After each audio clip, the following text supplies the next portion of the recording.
छात्र छात्राएं, आज बड़े हर्ष उल्लास के साथ हम लोग गणतंत्र दिवस मना रहे हैं। आज के दिन हमारे देश एक संवैधानिक देश के रूप में आकार लेने का कार्य किया और आज इस संविधान की ही ताकत है, आज ये भारत के गणतंत्र की ही ताकत है कि आज आप जिस शख्स को अपने सामने देख रहे हैं, 2 साल पहले 2.5 साल पहले आपके विद्यालय में हम निःशुल्क शिक्षा दान के तहत पढ़ाया करते थे।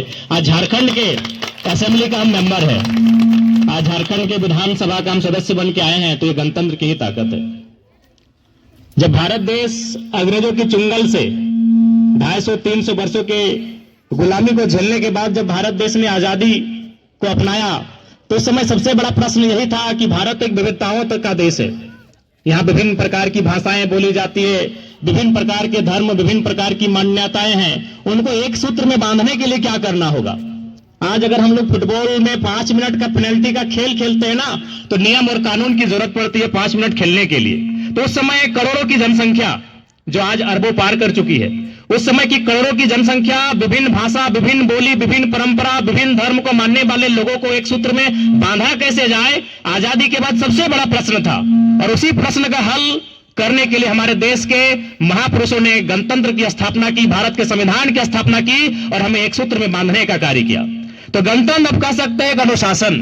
गणतंत्र यानी हमें एक अवसर मिला अपने निपुणता को, अपनी कौशलता को, अपनी दक्षता को साबित करने का अवसर मिला कि अगर हमारे अंदर काबिलियत है, हमारे अंदर अगर क्षमता है, तो इस राष्ट्र में अखबार बेचकर अपनी जीविका उपार्जन करने वाला शख्स भी एपीजे अब्दुल कलाम बन सकता है और चाय की केटली लेकर चाय बेचने वाला शख्स भी देश का प्रधानमंत्री बन सकता है। यही गणतंत्र की ताकत है और यही गणतंत्र की खूबसूरती है।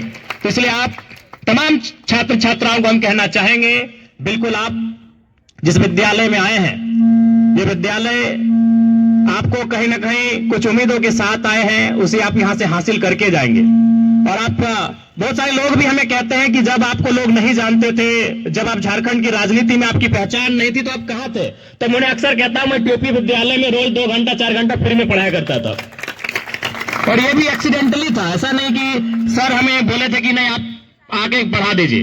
दरअसल एक वाक्या था, आप भी देख रहे हैं, हमारे गांव के लोग जोरिया स्नान करने जाते हैं और आपके विद्यालय के कुछ बच्चे भी कभी कभी थोड़ा सा कह सकते हैं बाहर घूमने चले जाते हैं। तो एक दिन एक वाक्या था, हम भी नहाने गए थे, तो 2 बच्चे जोरिया के किनारे बैठे थे, उनको हमने पकड़ के ले आए। उस समय आपके सुजीत सर प्रिंसिपल थे, ओम प्रकाश सर भी थे, टीचर थे, सुजीत सर प्रिंसिपल थे। हमने कहा सर आपके विद्यालय के बच्चे बाहर घूम रहे हैं, ये तो उचित बात नहीं है। तो सुजीत सर ने बड़ी विनम्रता के साथ कहा कि जयराम जी सुने, आप भी इसी साल मास्टर ऑफ आर्ट्स पास किए हैं, तो एक काम कीजिए, हमारे विद्यालय में शिक्षकों की कमी नहीं है। तो आप जो शिकायत करने आए, आपकी शिकायत को मानते हैं, लेकिन आप जब तक कुछ करते नहीं है, चूंकि अभी एमए पास किए, आप तैयारी करेंगे, तो कम से कम हमारे विद्यालय में शिक्षक की जो कमी है उसे पूरा कर दीजिए। तो कह सकते हैं आपके विद्यालय में हमारा आना भी एक घटनाक्रम था, उन बच्चों को हम लेके नहीं आते तो यहाँ शायद नहीं आते। और उसके बाद 2017 से, जब से हमने एमए पास किया था 2017 में, और जब से इस आंदोलन में हम आए 2022 में, तब तक हमने टीपी उच्च विद्यालय में 4 साल कंटिन्यू सेवा देने का काम किया है। तो पुनः ये हमारी यादें हैं इस विद्यालय को लेकर और इस विद्यालय के तमाम शिक्षकों को लेकर, एक बहुत पुरानी हमारी यादें हैं।